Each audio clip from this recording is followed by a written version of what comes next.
한 주간 잘 지내셨나요? 자, 우리 앞뒤 좌우로 한번 인사해 볼까요? 잘 오셨습니다. 네. 호주 출신의 저술가인 앤서니 그랜트라고 하는 사람이 행복은 어디에서 오는가라고 하는 책을 썼어요. 근데 이 책은 실화를 바탕으로 합니다. 호주 출신이잖아요. 호주에서 한때 아주 유명했던 프로그램이 행복한 호주 만들기였습니다. OECD 국가 중에서 행복 지수가 너무 낮아서 국가에서 국가적으로 이 프로젝트를 실행한 겁니다. 당시에 호주 국민 120만 명이 참여했습니다. 그러니까 우리식으로 따지면 대전 시민 전체가 이 프로젝트에 참여한 거예요. 자, 이 책에서 총 8단계의 프로그램을 소개합니다. 어떻게 하면 행복해질 수 있을지. 자, 그 중에 첫 번째 단계가 목표와 가치를 찾아라입니다. 근데 이 목표와 가치를 찾아라에서 이 책에서 소개하는 첫 번째는 뭐냐면 자신의 추도사를 직접 써보는 겁니다. 추도사는 고인에 대해서, 돌아가신 분에 대해서 적는 글입니다. 그런데 자신이 죽었다고 생각하고 자신의 추도사를 직접 적어보는 거예요. 그러면서 이 책에서 왜 자신이 직접 추도사를 적어야 하는지에 대한 이유를 이렇게 설명합니다. 이제 당신에게 한 가지 미션이 주어진다. 당신이 지키면서 살아가는 가치와 그렇지 않은 가치를 생각해 봐야 한다. 많은 사람이 진정한 가치가 무엇인지 혼란스러워한다. 심지어 가치에 대해 부정적으로 반응하는 사람도 있다. 이는 가치와 그것을 실천하는 삶을 사회적으로 의미 있는 행동 혹은 정치적으로 올바른 믿음이라고 착각하기 때문이다. 하지만 여기서 말하는 가치는 사회나 정치적인 의미가 아니다. 인생 법칙이라고 생각하면 쉽다. 가치는 커다란 행복과 충만함으로 가득한 인생을 위해 긍정적인 변화가 가능하도록 이끌어주는 일종의 법칙들이다. 자, 이 부분을 읽는데 저는 우리의 예배와 닮아 있다고 생각했습니다. 제가 저번 주에 설교했듯이 여러분 이 자리에 그냥 오시지 않았을 겁니다. 자신의 추도사를 직접 적는 으로 목숨과 생명을 들고 오늘 예배에 오셨을 거라 믿습니다. 맞으시죠? 자, 그러면 이 책에서처럼 여러분은 오늘 가치를 발견할 겁니다. 인생의 법칙을 발견하실 거라고요. 생명을 들고 분명히 하나님께 들고 나왔는데 하나님이 그 생명을 가져가시는 게 아니라 오히려 예수 그리스도라고 하는 생명을 우리에게 다시 주십니다. 그러니까 이 가치와 법칙을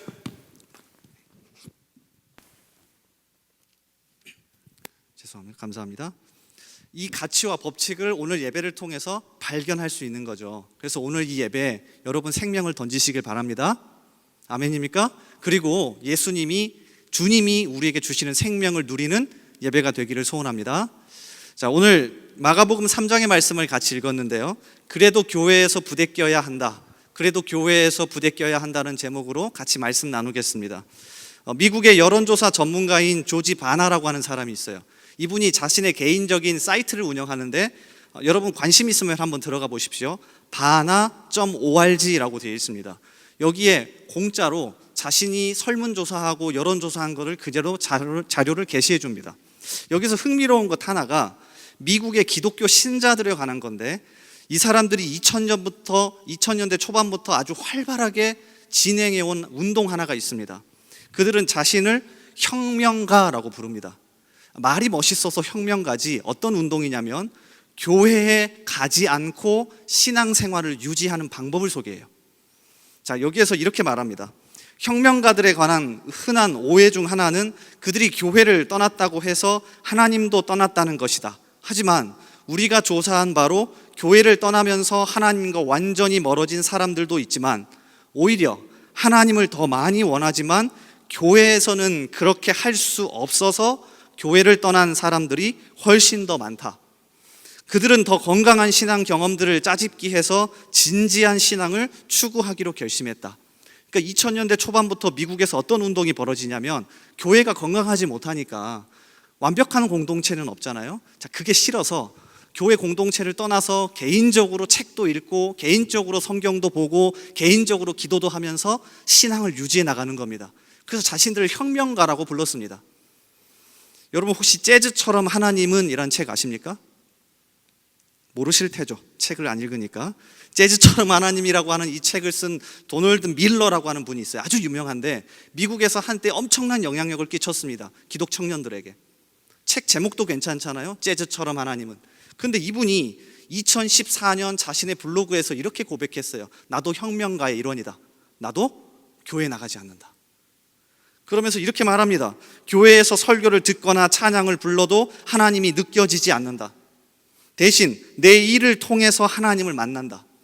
나는 내 회사를 키워 나갈 때 하나님과의 친밀함을 느낀다.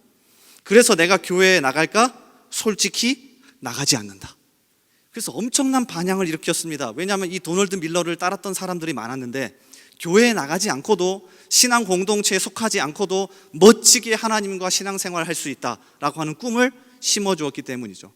같은 해에 여기에 용기를 받아서요, 켈리 빈이라고 하는 사람이 아주 노골적으로 이런 책의 제목도 냈습니다.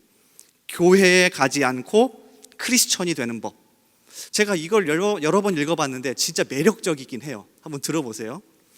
어느 화창한 주일 아침, 나는 푹신한 오렌지색 의자에 웅크리고 앉아 차를 홀짝이며 예수님에 대한 사랑을 만끽하고 있었다. 이게 주일 아침이에요. 주일에 온 가족이 교회에 가기 위해 부산하게 단장을 한 지 꽤 오래되었다. 나는 교회에 가지 않는 크리스천들 중 한 명이다. 좋은 소식은 교회에 가지 않고도 크리스천이 되는 것이 가능하다는 것이다. 교회에 가지 않고도 교회가 되어 그리스도의 부름에 따를 수 있다. 주방에서 요리를 하거나 거실에서 곡을 쓰면서 하나님을 예배할 사람이 있는가? 예수님이 그곳에 계실 것이다. 교회를 시작하고 싶다면 자기 일터에서 파티를 열고 사람들을 기다리라. 정말 매력적이긴 하죠. 근데 제가 방금 소개했던 이 켈리 빈이나 앞에서 소개했던 도널드 밀러가 놓쳐버린 게 하나 있는데 공동체성입니다. 그들이 개인적으로 신앙생활 하는 거 너무 중요하고 삶 속에서 하나님을 만나고 신앙생활 하는 거 중요하지만 너무나도 중요한 원리 하나를 잃어버렸어요. 뭡니까? 공동체가 함께 모여서 신앙생활하고 함께 부대끼고 함께 예배를 드리는 부분을 무시해버렸죠. 저는 이번 코로나 사태가 장기화되면서 이 부분을 저희가 정말로 집중적으로 점검해야 한다고 생각해요. 여러분, 고신대학교 아십니까? 우리나라에서 정말 가장 보수적이라고 하는 교단의 신학교입니다.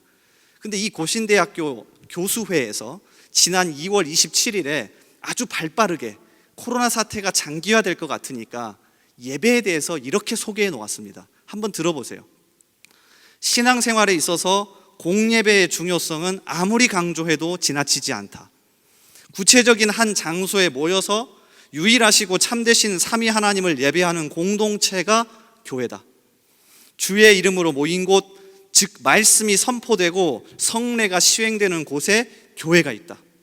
따라서 성도는 모이기를 패하지 않고 힘써 모여야 한다. 성도는 질병 혹은 감염의 이유로 발생한 다양한 상황 속에서도 지금을 이야기하는 거죠. 마음으로는 모여서 예배하는 것을 더욱 사모해야 하며 혹여 예배에 참여하지 못하더라도 이를 안타깝게 생각해야 한다. 자, 그런데 여기서 이렇게 보수적으로만 끝내지 않습니다. 그 다음 문단에 보면 이렇게 소개해요. 공예배가 지극히 중요하지만 우리 신앙 고백서가 가르치고 있듯이 공예배를 절대화시키는 위험에 빠져서도 안 된다.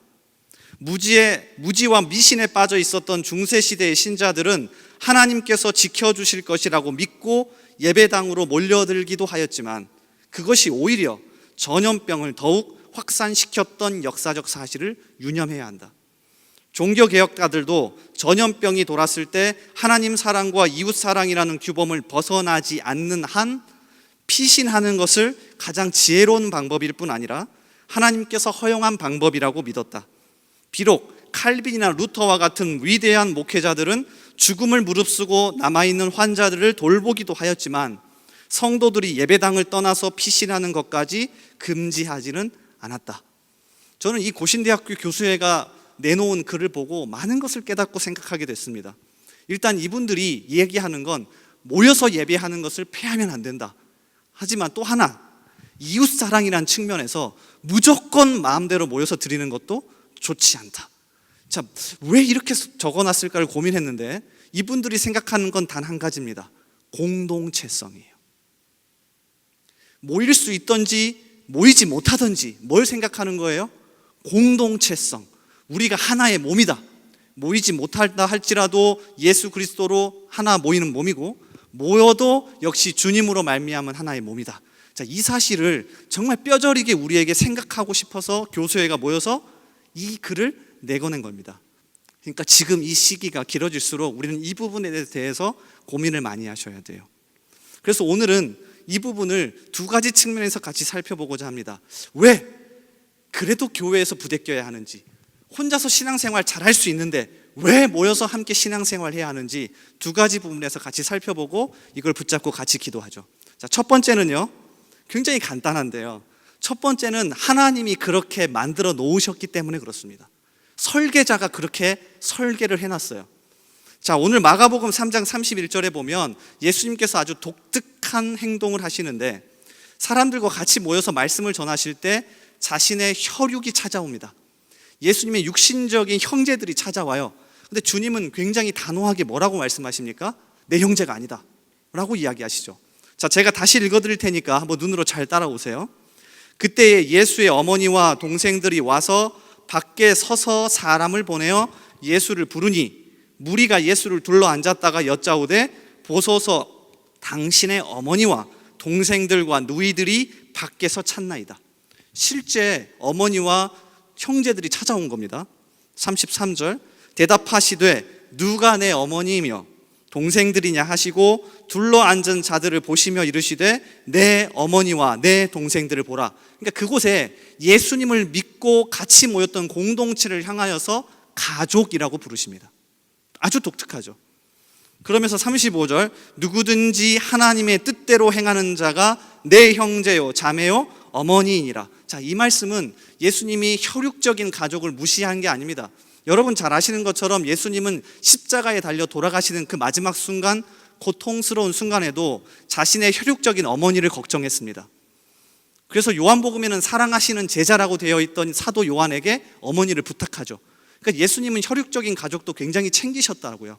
그런데 오늘 마가복음 3장에서 뭘 얘기하시는 거냐면, 교회는 예수를 믿는다는 건 그 순간부터 가족이라고 하는 공동체로 모인다는 것을 보여주고 싶어서 그렇습니다.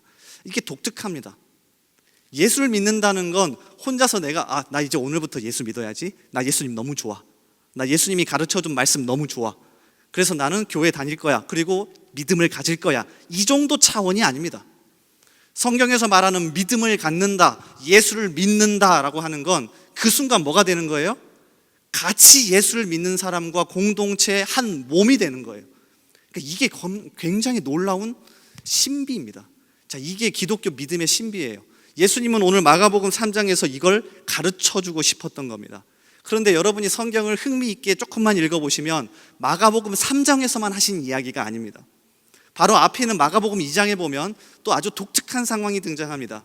중풍병에 걸린 한 사람을 움직일 수 없으니까 4명의 사람이 메어서 예수님께 데려 나오는 장면 아마 기억나실 거예요. 자, 제가 읽어드릴게요. 마가복음 2장 3절 이하에 사람들이 한 중풍병자를 4사람에게 메워가지고 예수께로 올세, 무리들 때문에 예수께 데려갈 수 없으므로 그 계신 곳에 지붕을 뜯어 구멍을 내고 중풍병자가 누운 상을 달아내리니.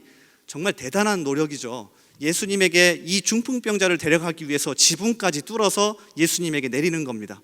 자, 근데 이때 예수님이 하시는 말씀이 참 기가 막혀요. 마가복음 2장 5절인데, 자, 우리 좀 불편하더라도 한번 같이 읽어보겠습니다. 마가복음 2장 5절, 자, 같이 읽습니다. 자, 시작.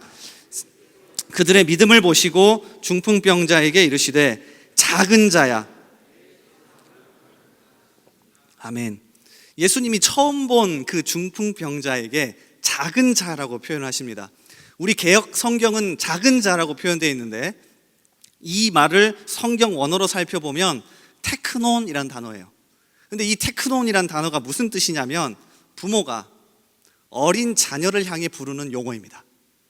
그러니까 예수님이 중풍병 4명의 친구가 이 친구를 낫게 하기 위해서 메워서 드디어 죄사함을 받고 믿음을 갖게 된 그 사람에게 뭐라고 부르시는 거예요? 이제 너는 내 가족이다, 내 자녀야, 나와 함께하는 공동체야 라고 선언하시는 거죠. 그러니까 굉장히 독특한 상황입니다. 자, 이뿐만 아닙니다. 자, 그 뒤로 넘어가서 마가복음 5장에 가면 예수님께서 평생 혈루증을 앓던 여인을 고쳐주시는 장면이 나옵니다. 평생 동안 레위기에서 부정하다고 하는 혈루병에 걸려서 고생한 이 여인을 예수님이 말끔하게 고쳐주시죠. 그러면서 이렇게 이야기하세요. 마가복음 5장 34절, 예수께서 이르시되 뭐라고요? 따라. 사실 이 말은 하지 않아도 됩니다. 내가 완벽하게 고쳤으니까 앞으로 잘 살아. 자, 이렇게 이야기하시면 되는데 주님은 딸이란 말을 제일 먼저 하십니다. 이 여인은 12년 동안 혈루증을 앓았기 때문에 적어도 12년 동안 자기의 어머니에게 딸이란 말을 들어보지 못했을 겁니다. 가족이긴 해도 가족처럼 여기지 못했을 거예요. 근데 주님은 믿음을 가진 그 여인에게 첫 번째로 던진 말이 딸아였습니다. 여러분, 예배에 오실 때마다 이 음성을 들으셔야 돼요. 왜요? 우리는 주님을 한 몸으로 하는 공동체잖아요. 이뿐만 아닙니다. 누가복음 13장에 가면 18년 동안, 12년이 아닙니다. 이번에는 18년 동안 귀신 들려 아픈 한 여인이 등장해요. 아무도 그 여인에게 관심 갖지 않습니다. 근데 예수님이 안식일에, 그것도 안식일에 이 여인을 고쳐주시면서 이렇게 이야기하세요. 누가복음 13장 16절, 그러면 18해 동안 사탄에게 매임받은 이 아브라함의 딸을 안식일에 이 매임에서 푸는 것이 합당하지 아니하냐. 뭐라고 부르십니까? 아브라함의 딸, 내 자녀, 내 딸이라고 부르십니다. 그러니까 우리가 진짜 고민해 보셔야 돼요. 예수를 믿는다는 건 간단한 차원이 아닙니다. 한 가족, 한 공동체로 부르셨다는 사실을 깨닫고 그렇게 살아가시는 거예요. 여러분, 우리 청년부를 그렇게 느끼십니까? 옆에 계신 분 한번 보실래요? 어떠십니까? 왼수 같습니까? 어떠십니까? 주님 안에서 가족과 공동체로 부르셨다는 사실을 정말 뼈저리게 경험하셔야 돼요. 제가 그래서 새가족 교육을 하면서 새가족이 올 때마다 사실 정확하게 말하면 새가족이 아니라 헝가족이긴 해요. 왜냐하면 원래 예수를 믿던 분들이 많이 오니까. 근데 그들에게 가장 마지막 네 번째 과를 강의하면서 뭘 강조하냐면 예수 믿는다는 건 공동체에 속하는 겁니다. 예수 믿는다는 건 한 가족이 되는 겁니다. 자, 이거 포기해버리면 예수 믿는 거 아닙니다 라고 가르칩니다. 근데 예수님이 오늘 주님이 이걸 이야기하시는 거예요. 자, 이 사실을 보고 나면, 이 사실을 조금 이해하고 나면 신약 성경에 나오는 여러 가지 교회들이 이해가 되기 시작합니다. 여러분, 혹시 관심이 있으면 사도 바울이 쓴 서신서들을 꼭 한번 보십시오. 교회에 보내는 편지잖아요. 그러니까 우리식으로 따지면 만약에 우리 청년부에게 사도 바울이 편지를 썼으면 예수 가족서 뭐 이 정도 됐겠죠. 아니면 위드서 이 정도 됐을 겁니다. 그래서 그가 쓴 여러 가지 성경은 당시에 있던 교회에 보내는 편지예요. 자, 그 중에 하나만 살펴볼게요. 고린도 전후서. 고린도 교회는 여러분 책 한 번만 열어보시면 개판인 교회입니다. 여러분, 한국 교회가 그리고 현대 교회가 아무리 건강하지 못하다 할지라도 고린도 교회보다 건강하지 못할 수는 없습니다. 고린도 교회 살짝만 훑어봐도 그들이 서로를 가혹하게 비판합니다. 사소한 신학적 문제로 극심한 분열을 일으킵니다. 간음을 일삼고요. 이게 가능합니까? 교회 내에서? 사사건건 소송을 겁니다. 그러니까 매주 서로 고소해서 법정에 서는 겁니다. 성경적인 이유 없이 함부로 이혼을 하고 양심이 민감한 사람들 앞에서 나는 예수 믿는 믿음이 크니까 마음대로 행동했습니다. 가난한 사람들의 어려움을 모른 채 하는 식의 문제가 가득한 교회가 고린도 교회였어요. 그래서 데이비드 프라이어라고 하는 이 학자가 이 고린도 교회를 재미있게 표현하는데 한번 들어보십시오. 그곳은 각기 다른 인물을 따르는 파벌로 가득했다. 많은 그리스도인이 대단히 속물적이었다. 친교 식사 때 부자들은 끼리끼리 놀았으며 가난한 자들에게는 관심을 두지 않았다. 교회의 징계는 거의 없었다. 다시 얘기하면 교회 내에서 바른 소리 하는 사람이 없었다는 겁니다. 도덕 면에서나 교리 면에서나 많은 방종이 허용되었으며 흔히 그 두 가지 방종이 결합되어 있었다. 그들은 어떤 종류의 권위든 권위에 복종하는 것을 싫어했으며 바울의 사도직이 온전한 것인지 자주 의문을 품었다. 그러니까 이게 현재로 따져보면 매주 여러분이 저한테 와서 목사님 목사 맞아요? 목사님 목사 맞아요? 라고 확인하는 교회가 고린도 교회였어요. 그들에게는 겸손과 다른 사람에 대한 배려가 없었다. 바울이 인사말을 쓰고 있는 교회는 바로 이러한 교회다. 요즘 유행하는 말로 따져보면 이것이 교회입니까? 라고 할 정도로 정말로 망가져 있는 교회예요. 근데 여러분 잘 아는 것처럼 주님은 이 교회 포기하지 않으셨습니다. 사도 바울 역시 이 교회 포기하지 않았습니다. 제가 사도 바울이었으면요, 편지를 이렇게 시작했을 겁니다. 고린도 교회를 오늘부로 폐쇄한다. 이런 개판인 교회는 더 이상 교회를 유지할 수 없다. 새롭게 판을 짤 때니 정말 예수님 잘 믿어보고 싶은 사람만 남아라. 나머지는 다 나가. 라고 했을 겁니다. 그런데 사도 바울이 고린도전서 1장을 이렇게 시작해요. 자, 기가 막힙니다. 하나님의 뜻을 따라 그리스도 예수의 사도로 부르심을 받은 바울과 형제 소스데네는 고린도에 있는 하나님의 교회, 곧 그리스도 예수 안에서 거룩하여 지고 성도라 부르심을 받은 자들과 또 각처에서 우리의 주 곧 그들과 우리의 주 되신 예수 그리스도의 이름을 부르는 모든 자들에게 하나님 우리 아버지와 주 예수 그리스도로부터 은혜와 평강이 있기를 원하노라. 여러분, 여기서 바울의 마음을 보셔야 돼요. 지금 고린도 교회 성도들이 잘한다는 이야기가 아닙니다. 야, 적어도 예수의 이름을 믿고 우리는 한 공동체, 한 가족이 됐잖아. 그러면 조금은 불완전하더라도 주님 붙잡고 다시 한번 잘 만들어져 가보자 라고 하는 마음이 담겨 있다고요. 여러분, 스캇 솔저라고 하는 분 아십니까? 혹시 그 사진 있나요? PPT 있나요? 제가 준비해 왔나요? 제가 읽어드릴게요. 이 스캇 솔저라고 하는 분이 이렇게 이야기했어요. 교회에 속한다는 것은 불완전한 사람이 다른 불완전한 사람들과 함께 불완전한 공동체를 이루어 예수님을 통해 함께 더 나은 미래를 향해 나아간다는 뜻이다. 여러분, 이게 교회고 이게 공동체입니다. 이게 가족이에요. 그래서 옆에 있는 사람이 조금 허물이 있고 옆에 있는 사람이 조금 어렵고 불완전하더라도 인정해주고 사랑해주고 같이 할 수 있는 것, 이게 교회 공동체입니다. 저는 우리 청년부가 이러한 공동체 될 수 있기를 주님의 이름으로 소원합니다. 자, 그런가 하면 두 번째 이유는요, 조금 더 실천적인데요, 사랑하는 법을 배우기 위해서 교회 공동체로 모입니다. 자, 무엇을 배우기 위해서요? 사랑하는 법을 배우기 위해서 교회 공동체로 모입니다. 마가복음 12장 32절에 보면 예수님과 당시의 성경 전문가인 서기관이 아주 재미있는 이야기를 나눕니다. 예수님이 어떤 이야기를 하시냐면 성경의 핵심은 사랑이야 라고 하는 이야기를 해요. 그랬더니 서기관이 이렇게 되받아칩니다. 자, 제가 읽어드릴게요. 마가복음 12장 32절, 서기관이 이르되 선생님이여 옳소이다. 하나님은 한 분이시오 그 외에 다른 이가 없다 하신 말씀이 참이니이다. 또 마음을 다하고 지혜를 다하고 힘을 다하여 하나님을 사랑하는 것과 또 이웃을 자기 자신과 같이 사랑하는 것이 전체로 드리는 모든 번제물과 기타 제물보다 나으니이다. 그러니까 예수님도 사랑에 대해서 이야기하고 성경 전문가였던 서기관도 맞습니다. 사랑이 중요하죠 라고 이야기해요. 근데 제가 눈여겨본 건 여기가 아닙니다. 그 다음 절이에요. 그러자 예수님이 이 서기관에게 이렇게 이야기하십니다. 마가복음 12장 34절, 예수께서 그가 지혜 있게 대답함을 보시고 이르시되 네가 어디 가까이 있대요? 하나님의 나라에서 멀지 않도다 하시니 그 후에 감히 묻는 자가 없더라. 자, 여기서 우리는 무엇을 추론할 수 있냐면 하나님의 나라 천국은 무엇과 관련되어 있습니까? 사랑과 관련되어 있습니다. 사랑 그 자체가 있는 곳, 서로 사랑하는 것을 배우고 사랑하는 곳, 여러분 그곳이 하나님의 나라 천국이라고 예수님이 이야기하세요. 그런데 우리 기도 시간에 또는 목장 모임 시간에 사랑하자, 하나님의 사랑이 중요해라고 얘기는 하면서 하나님의 나라 천국이라고는 이야기하면서 사랑하는 법을 배우지 않고 사랑하려고 노력하지 않는다? 이건 조금 어폐가 있죠. 여러분 고린도전서 13장을 보십시오. 사랑은 오래 참고 사랑은 온유하며 시기하지 아니하며 자랑하지 아니하며 교만하지 아니하며, 그 다음 7절을 이렇게 맺어요. 모든 것을 참으며 모든 것을 믿으며 모든 것을 바라며 모든 것을 견디느니라. 그러니까 훈련하고 공부하고 배워야 가능해요.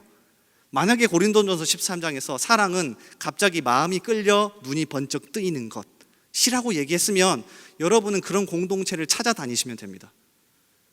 오늘 혹시 처음 나오신 분 있습니까? 딱 왔는데 야, 왠지 이 공동체 괜찮다, 눈이 번쩍 뜨이는데 마음이 괜찮은 것 같아, 그러면 정하시면 돼요. 그런데 성경은 그렇게 이야기하지 않습니다. 내가 한번 그 가족과 공동체에 속했으면 참고 온유하고 시기하지 않고 자랑하지 않고 교만하지 않고 모든 것을 참으며 모든 것을 믿으며 견디고 배워가는 것, 자, 그걸 가족이라고 이야기해요. 여러분 그렇지 않습니까? 여러분 집에서도 그렇게 살지 않으세요? 요새는 제 아내에게 굉장히 미안한 마음이 많이 있어요. 아내가 저를 많이 참아주고 또 저를 통하여서 사랑하는 법을 많이 배우고 있거든요. 릭 워렌이라고 하는 새들벽 교회 목사님 역시 목적이 이끄는 삶에서 이 부분을 참 잘 설명합니다. 교회는 하나님의 가족 안에서 어울리는 법을 배우는 교실이다. 교회는 이타적이고 동정적인 사랑을 연습하는 실험실이다. 교회에서 우리는 남들에게 관심을 기울이고 남들의 경험을 공유하는 법을 배운다. 평범하고 불완전한 신자들과 주기적으로 어울릴 때에 비로소 우리는 진짜 우정을 배우고 서로 연결되고 의존하는 신약의 교회를 경험할 수 있다. 그게 여러분이 공동체에 속하셔야 돼요. 마음에 안 드시죠? 옆에 분 마음에 안 드실 겁니다. 끄덕이시는 분은 뭐죠? 그런데 배워가는 거예요. 가족입니다. 그러니까 여러분 여기 나오실 때 있는 모습 그대로 나오시는 겁니다. 조금 화장하지 않은 모습 괜찮아요. 조금 불완전한 모습 괜찮습니다. 왜?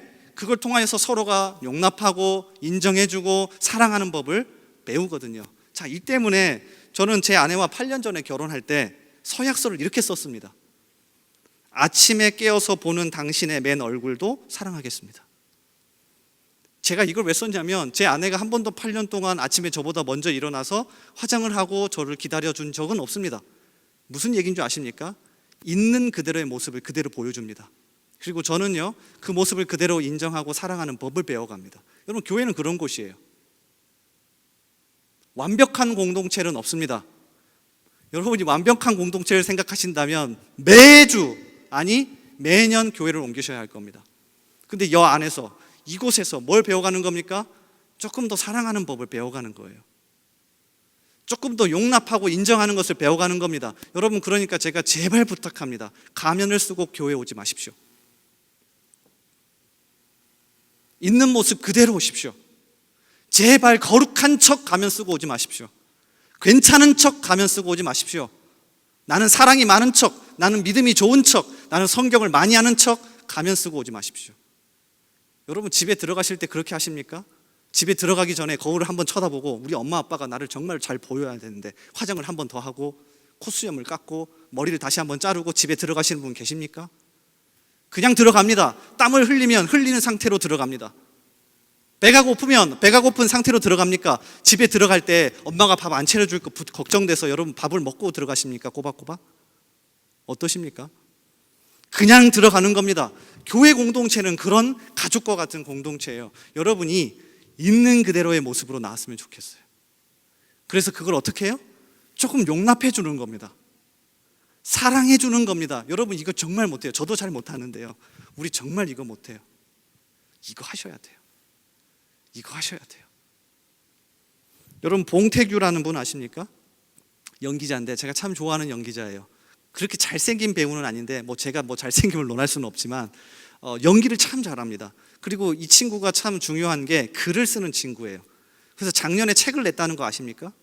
이분이 이런 책을 냈는데요. 보여주실래요? 아빠입니다. 아이의 아빠인데 우리 가족은 꽤나 진지합니다 라고 하는 책을 썼어요. 근데 이 책에서 가족이 무엇인지에 대해서, 공동체가 무엇인지에 대해서 잘 설명하는데 자기의 어린 아이를 보고 깨달은 게 있어서 책을 쓰기 시작했습니다. 자, 제가 일부를 가져왔는데 한번 들어보세요. 있는 그대로 소리 지르고 땀 흘리고 웃고 울고 자신을 보이는 대로 받아들이고 단순하고 쉬워 보이지만 지금의 나에겐 도무지 어려운 일이다. 이미 나는 사회화가 몸에 배어 온전히 나에게 집중하기보다는 주변을 더 신경 쓰도록 진화된 생물이 되어버렸다. 저와 여러분이 딱 그래요. 어렸을 때부터 교회 다니신 분이 딱 이렇습니다. 그러고 보니 내 감정에 솔직했던 게 언제인지 기억이 아득하다. 보이는 걸 그대로 바라본 게 언제인지 떠오르지 않았다. 있는 그대로의 나를 인정하고 똑바로 쳐다본 적은 있는지 솔직히 모르겠다. 여러분, 교육 오실 때 그런 적 있는지 한번 고민해 보세요. 드러내지 않는 것, 감추는 것이 성숙하고 어른스러운 자세라고 크게 착각하며 살게 됐다. 본디 사람이란 당연히 실수투성이 아닌가? 조금 모자란 부분에서 멋이 나오는 건데 어릴 적 없었던 바보 온달이 큰 교훈을 가르쳐 줬는데 잊고 있었다. 모자라도 괜찮다. 누군가 빈 곳을 채워줄 수 있으니 말이다. 그러려면 좋아하는 사람에게 나라는 사람은 부족하고 모자란다고 마음껏 부딪히며 울부짖을 줄도 알아야 한다. 이거 하셔야 돼요. 괜찮아요. 여러분 울면서 저에게 전화하셔도 돼요. 그래서 녀석이 부럽다. 자기 아이를 이야기해요. 어린아이. 자기 아이는 그렇게 한다는 겁니다. 가족이니까. 아니 솔직해지자. 어금니를 꼭 깨물 정도로 질투가 난다. 이 질투심이 저와 여러분에게도 있었으면 좋겠어요. 교회에 오셔서 이 공동체에 속하셔서 정말로 솔직하게 인정하고 드러내주고 난 이런 부분이 부족해. 나 기도가 필요해. 나 이 부분이 어려워. 나 이런 부분을 잘하는 것 같아. 인정하고 용납하고 사랑하는 법을 배우는 것, 여러분 이게 교회 공동체 아닙니까? 저는 그런 교회, 그런 청년부를 꿈꿔봅니다. 여러분도 함께 했으면 좋겠어요. 마지막으로 책 한 권을 소개하고 마칠게요. 죄송해요. 오늘도 보니까 한 5, 6권을 소개하는데 제가 계속 부담이 되긴 해요. 필립 얀시라는 분, 제가 참 좋아하는 분이에요. 혹시 사진이 있나요? 자, 이 책은 여러분 꼭 읽어보셨으면 좋겠고, 오늘 말씀을 듣고 내가 교회 공동체에 대해서 고민하는 게 많았다 그러면 이 책을 꼭 사서 읽어보십시오. 필립 얀시가 이렇게 얘기해요. 밖의 시선으로 교회를 들여다볼 때는 사실 비판할 게 많았다. 그렇죠.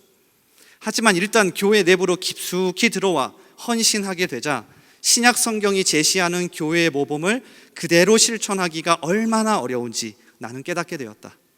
이제 교회에 헌신하고 있는 나는 교우의 실패를 좀 더 동정적인 눈으로 바라볼 줄 안다. 드높은 이상을 제시해 놓고 정작은 질퍽거리는 땅으로 걷게 한다면 우리는 확실히 좌절할 것이다. 그러나 리처드 로우가 말하듯 교회는 바로 그 좌절을 통해서 우리를 거룩함에 이르게 한다. 이 책의 제목이 기가 막힌데요. 교회, 나의 고민, 나의 사랑입니다. 여러분 청년부를 이렇게 생각해 주면 참 좋을 것 같아요. 그래서 저와 함께 이런 공동체 만들어갈 수 있는 우리 모두가 되기를 주님의 이름으로 축복합니다. 우리 시간 같이 찬양하면서 기도의 자리로 나아갔으면 좋겠어요. 우리 불편하지 않으시면 다 같이 자리에서 한번 일어나 보실래요? 일어나서 같이 찬양하고요. 우리 기도하겠습니다.